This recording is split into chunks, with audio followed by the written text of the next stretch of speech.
Hi, my name is Brian LaPioer, and this is LaPioer Report. On today's program, my featured guest is a medium as well as a paranormal investigator. And here's today with me is my guest, Dave DeLeese. Dave, welcome to the program. Hey, Brian, thank you for having me. I truly appreciate it. Thank you. Okay, thank you very much, Dave. Just to make viewers aware, Dave has been, you've been around, you've been on several programs here in the studio. Yes, I have. Thanks. Through here in CTV and Staten Island Community Television. You appeared on Spiritual Exploration. Yes. You were on two programs, two topics. Two of them was called Ghost Stories 1 and 2, Right. which was shown on the air as well as on YouTube. Yes, Christine Chiffon, she's such a lovely woman. She really gave me a wonderful opportunity to share that with everybody on television. Okay, and also you were on Alexander's Psychic Eye. Yes. You did 2 episodes of her. They were just shown on television. Right, right. Yeah, no, it was a pleasure working with Alexandra. You know, and Miriam, she's such a sweet person. Yes. Very nice Well, show. Miriam is the producer of Alexander's Psychic Eye. Right. And you also did 2 additional programs. They were both, one was presented through the program God's Way Yahweh, which is produced by Thomas Knights Templar, also known as Tommy G. Tommy G, called yeah. UFO Investigations. And you did 2 of them with Patricia Brady. That's correct. Me and Pat, I'm actually co-hosting with Patricia, and that series is going to take off very soon. We're working on some great stories. Really? You don't say? Yeah. Yeah. Now, just to let viewers know here, since you've been on the programs here, this is the first time you being on this program. Tell us how to get started. How did you what got you interested in becoming a paranormal? First off here, you're not just a paranormal investigator, but you're also a medium here. Right. So I'm sure there's a way that can be explained about the both of them out there. So you might as well go ahead and explain about being a medium as well as a paranormal investigator. Well, thank you. I actually grew up with a little boy in my home when I was a child, and I always believed that my grandmother was a clairvoyant Really? because she could see the child as well as myself, but nobody else could see the child. So when I used to see the boy running around the house, I used to say, well, Nona, you know, there's a little boy in the house. She goes, no, you go play, it's okay. So that's how I got used to that, and the little child stayed with me until I was 16 and then never seen him again. Really? So, you know. And, why is that? You know, I don't know if maybe he found his mother or anything. Maybe my grandmother helped him go back to God's light or whatever the case may be. What, you said he was 16? I was 16. You were 16? Yes, when the boy left the home. Okay. So he was with me actually 11 years in the home. Okay. Because when I was 5, I started seeing the child. Seeing as in he was already deceased, or he was... Oh, yes. No, he was dead. Really? Yeah. You know, you could actually see the funny thing is some people can visually see a spirit as if I'm looking at you. Yeah. And then some see them as they were the way they passed. And I actually seen the little boy in the same clothes he was probably buried in. Really? Do you have any idea what he died of? Yes, I did. Actually, years later, I looked it up in the history of records, and the boy passed away of like a scarlet fever. He fell down my grandparents' attic stairs and died that way. Okay. But how? Like so your grandmother, Nona. That's Nona. Yeah, Nona. we would not. You know, Okay. that's what we all the Italian people call grandma. Okay, so she helped the spirit. I believe she did. She never spoke to us about that, but I always had that feeling in my heart that she was, because there was times I was in that house and I could be laying in the bed and see the rocking chair moving and nobody be in the rocking chair. Really? So it was around us like since I'm a little boy. Okay. But to answer your second question, as being a paranormal investigator, Yes. you know, about 6 years ago, I really started getting fully into it. I wanted to learn more, and you know, that's how my gifts of a medium came out. Okay. Is by me going through all these different areas of doing investigations. You know, everybody starts out, it's rough at first, but once you get to know the tricks of the trade, you know, you become better and better each time. Okay. So that's pretty much what I've been doing, and I've actually been doing a documentary at St. Andrew's Church. Okay. For the Out here in Staten Island. Yes, in Staten Island, that's right, near Richmond Town. Okay. And I've been there 15 months doing this documentary. That's a long time. So I want to make sure it's right and correct, that when it's out for view, I want people to see the real thing. Okay. You know, I don't want no nonsense. I want them to get the full aspect of the history of Staten Island with the British, going into the paranormal Yeah. of the apparitions that I see Yeah. in this cemetery. Oh, really? Yes. You know, it's funny because I've seen St. Andrew's Church several times on television, and they have sent over so many different, not just you, but also Right. different paranormal societies to check it out, see why all these. That's why the episode's called "Remarkable Reasons" Right. of why is this happening. Like there was one time I saw it on the news where one preacher heard the organ playing, and the other preacher and the other one, the preachers go, no, they weren't Right. playing the organ. Also, they have seen times the chandeliers was shaking, but supposedly the St. Andrew's Church was not originally a church. No, it was actually a hospital. Right. And the thing about that is, doing a ghost box session in the kitchen area of the church, I actually got to speak to a woman named Kate.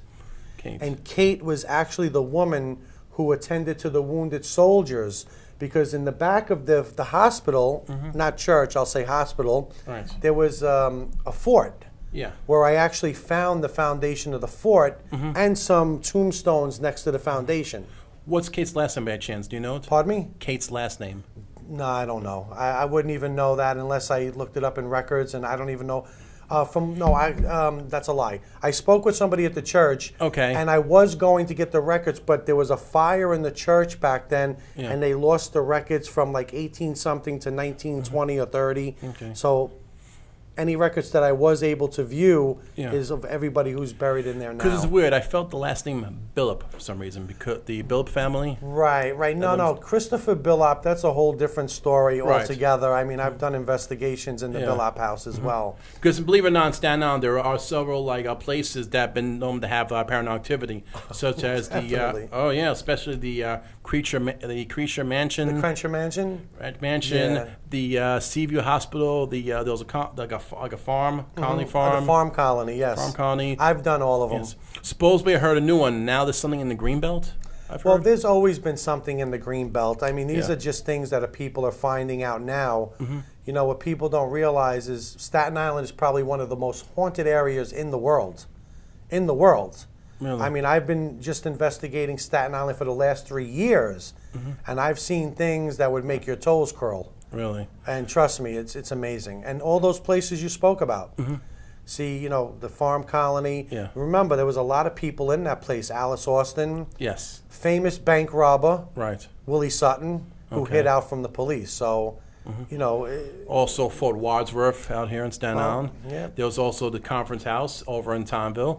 Also, there was a street called Bedell Avenue, I think, that we're saying if you have the headlights turned off, you'll see an apparition hanging, or you see like a gun-toting maniac. well, you know what it is? There's a lot of different speculations on the computer today. Yeah. When people are looking for haunted areas to go to in Staten Island, you'll get a list of, you know, but it is true. There are things that do happen.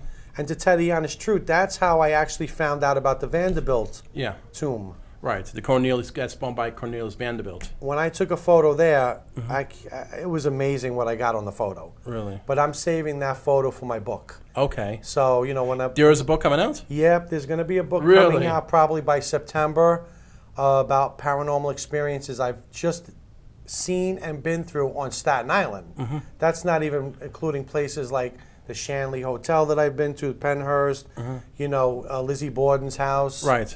So, I mean, there's just tons that I've done, but, you know, right now I'm loving Staten Island because there's a lot of stuff here Yes. that people don't understand. Okay. I moved out to Staten Island in 1990 for a different reason, not because of paranormal. It's just that we felt the education in Brooklyn's District 22 wasn't really that great. Okay. So Staten Island, of course, has one district, which is 31. Right, right. Yeah. Also on the program, we do have photos, which was Yes. taken by you, Dave, Yes. including 2 additional photos, which are throwback photos. Throwback. We're going to see if we can try to get this. Our director, Helene, who's at the controls. Can we get picture number 1 ready? Okay, here we are. Okay, this is a Yeah, photo. can you explain this one? Definitely. This is a photo that I had taken inside the Lizzie Borden house. Okay. And this is actually Mrs. Borden sitting on the bed. You can see a full Class A body apparition, and to the right side of her, there is a man talking to her. Really? So you can actually see that face if you blew it up more. Like, you could clearly see that that is a body sitting on the bed and not a mannequin or anything else like that. It's truly a Class A photo. Now, has anybody else taken a picture of that? Nobody is. I've spoken with Leanne, who is the owner of the Lizzie Borden establishment. Okay. And she's never seen a photo like this in all the years of her. Just curiosity, where is the house located? They're up in Little Falls, Massachusetts. Massachusetts. And okay. it's a beautiful home. I mean, it's such a great place to go visit. It really is. By any chance, okay, let's go to picture number 2. All right, this is a photo while I was filming, doing my documentary. You know, when you're a medium, you get certain feelings when you're out there. And this face actually appeared to me as I was walking, taking photos. Okay. Now, this is of a woman. You know what? I don't know who the woman is, but you can see as clear as day that face was yelling for something. Okay. I just couldn't understand it at the time. Now, but you do have also audio equipment that you can tell. Yes. So, okay, we have picture number 3. Now, this photo here was taken during another part of an investigation at St. Andrews, where you actually get to see a spirit starting to manifest. It was, I mean, I could see that with the naked eye. Oh, yeah? So, I mean, as soon as I seen that, I took the camera and started taking photos, and I got about 12 photos with this spirit manifesting. Okay. So I got 12 different shots, but I wanted to bring one to show the audience. Okay, and let's go to the next picture. Again. Okay, this is another part of St. Andrews where I was doing an investigation. Yeah. Now, if you notice where that picture is, Yeah. that is actually a statue of Mother Mary. Okay. Now, that statue just disappeared, and that is what appeared in front of me, which was this man in a black suit and a white shirt with a beard, full beard and mustache. I mean, Looks it's, familiar. Who do you look like? you know, I don't know. I mean, there's a tombstone there. His name is Mr. Diamici. And I do speak with the little girl who's buried next to him. Her name is Rosa. Yeah. This little girl will follow me throughout the cemetery, and she'll pull my pants leg sometimes. A lot of the children in the cemetery know me because Yeah. I've been there so long. How long has Rosa been dead for? Just curiosity. She died, I believe, in 1994. 94. Yes, she's a very young addition to this cemetery.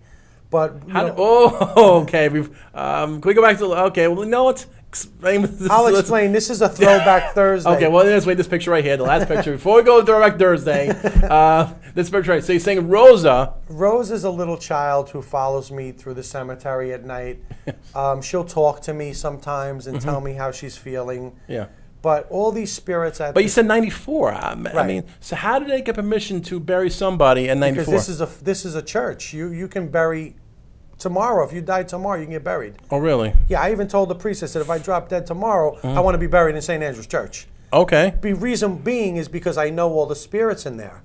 You know, just from talking with them, and you know, and you have to realize a very famous person was in this church. Yeah. Elizabeth Seton, who was the very first woman saint, which is amazing because I've spoken to her and I've gotten some great EVPs on her, and you know, it's just amazing to hear her voice. And the one that really shocked me the most from her was when she asked, "Can you see me?" Because I kept asking her, saying, "Elizabeth, are you here with us? Are you here with us?"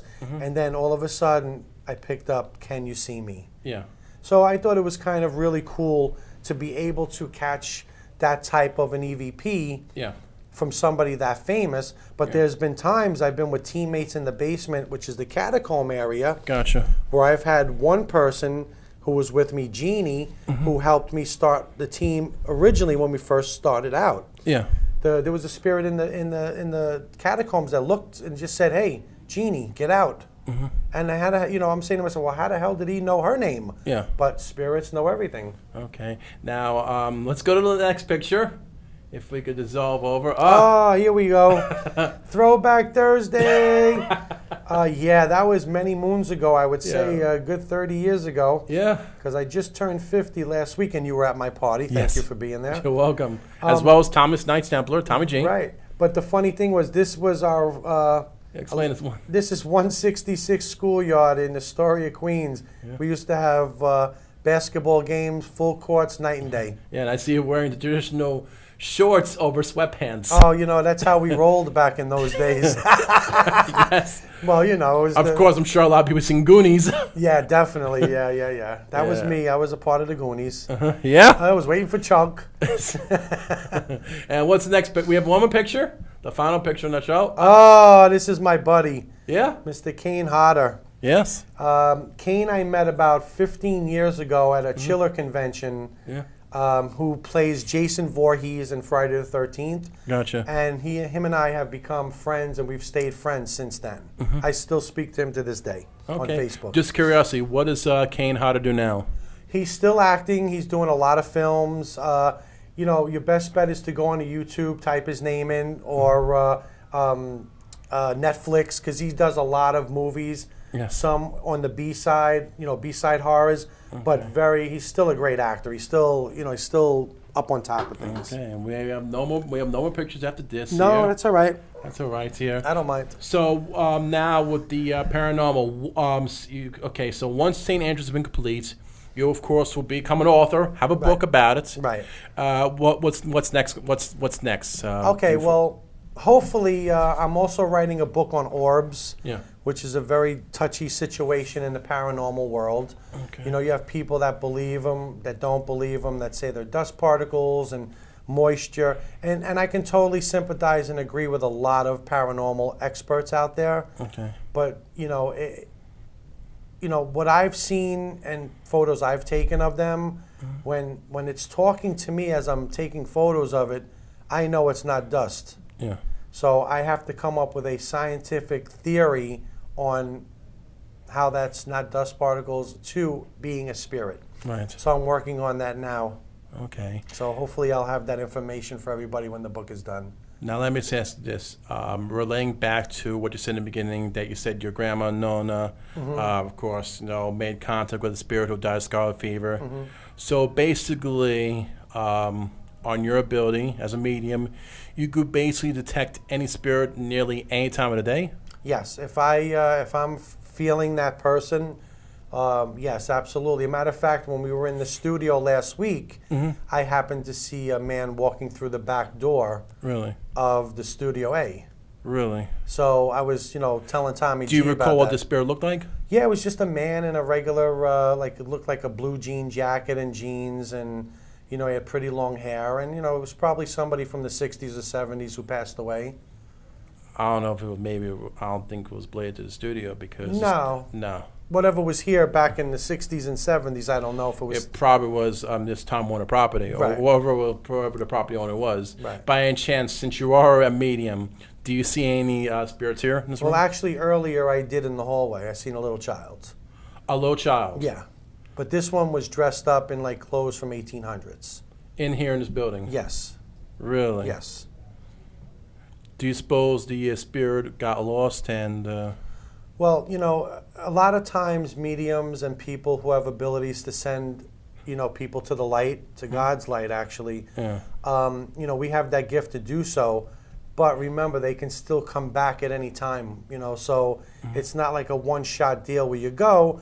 But at the time when you do send them, they need your help to get up there so that they can go through transformation. Okay. So, I mean, that's what I believe it is, like a transformation when they go up to wherever they're going. And right now, just curiosity, there's no spirit present in this room, is there? Nothing at all right now. Okay.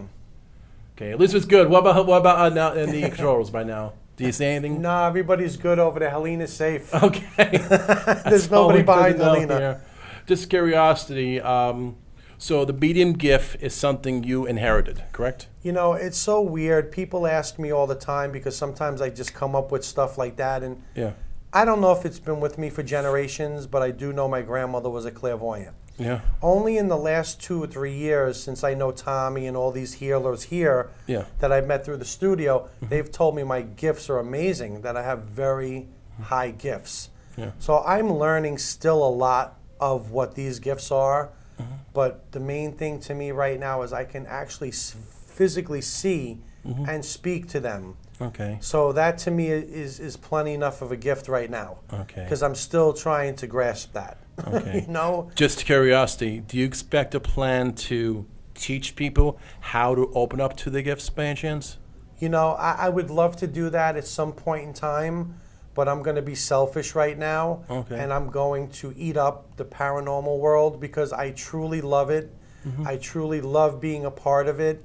And I love to work with people who are into it. Yeah. You know, because I just love sharing evidence with each other, and you learn different techniques from each individual paranormal person because Okay. nobody's the same. Right. Just curiosity. In the, of course, you know, one of the biggest paranormal stories of all. I mean, never mind about the Malaysian flight 370. They're not sure whether where the plane flew to. One of them, of course, is Jimmy Hoffa. Jimmy Hoffa. Well, you know, Supposedly, I heard stories where he was either buried in Detroit, maybe he was buried where Giant Stadium used to be in East Rutherford, New Jersey. you know what? I'd have to do an investigation by the goalpost. Yeah. Because that's where they say he's buried, right under the goalpost. Well, now it's a parking lot. Oh, now it's a parking lot. Because Right. the Giant Stadiums now both the New York Giants and the Jets play at MetLife Stadium. Right. So you had to look up on a map where both stadiums used to be and also go like which on both goalposts where they used to hang. Right. Yeah, that would be pretty difficult, but I doubt it was unless he was buried at Shea Stadium. But then again, nah, I don't think he would. You know, to tell you the truth, nobody will ever know the truth on that. You know, and I truthfully don't think he was buried at Giant Stadium. If he was, they would have done an excavation Right. years and years ago. yeah. You know, that was just hearsay. Just curiosity, since our background is, of course, the World's Fair in Queens. Have you ever been to Citi Field? Oh, yeah, all the time. I love the Mets. That's my team. Yeah. And I've also been to Citi Field to do investigations, too. Really? Absolutely. I've done 2 investigations in Flushing Meadow Park. Oh, yeah. Where the zoo used to be. That actually was once a carriage house for slaves back in the old days. Oh, really? And I spoke with a couple of slave people, which was amazing because I got to hear their side of the story and what was going on back in those days. Because back then, between Corona and Flushing, that was all farmlands. Right. And, you know, things like that. So it was quite interesting to do an investigation there. You know, it would be a place that most people wouldn't think of going. Yeah. But that's me. I like to go to odd places. You know, I want to go do different things. You know, I don't want to Okay. do the same thing. What about Cunningham Park? You know, at Cunningham Park, which I call Ali Pond Park, Yeah. that's where I grew up. You know, Oh, really? hanging out and like doing barbecues and stuff at 3 a.m, having beers. You know, as a kid, you're growing up. Yes.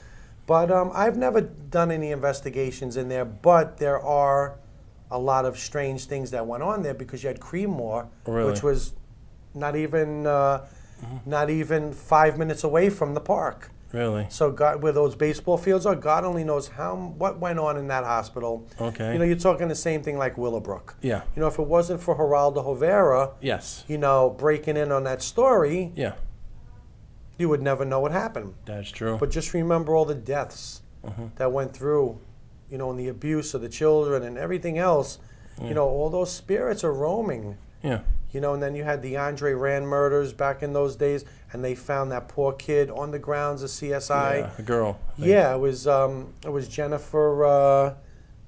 What's her name? Jennifer. I can't think of her last name, but it was Jennifer. It was a Yeah. shame, you know. Right.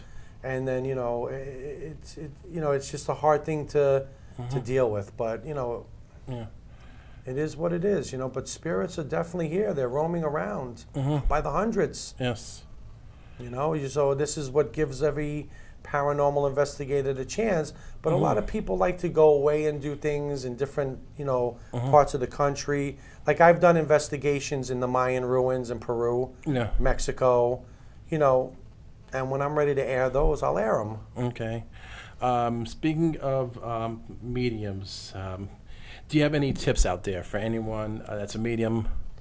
Well, I mean, just to really respect the gifts that you have, you know, and share them as much as you can. And as myself, I have healing hands. Yeah. So if you heal So, somebody, don't forget there was also the TV show, not to interrupt, the TV show Medium, Alison Dubois. Right, And of right, course, right. Nia made a whole thing with the episodes where Patricia Arquette was, of course, Alison Dubois. Right. And she had the 3 daughters. Right. And of course, her middle, they didn't really inherit the gifts. Except the oldest one did. Mm-hmm. And then all of a sudden the middle child, and then of course right. But Yes. everybody has the gift. Yes. It's just when it comes out. Right. That's how I look at it. You all have the gift.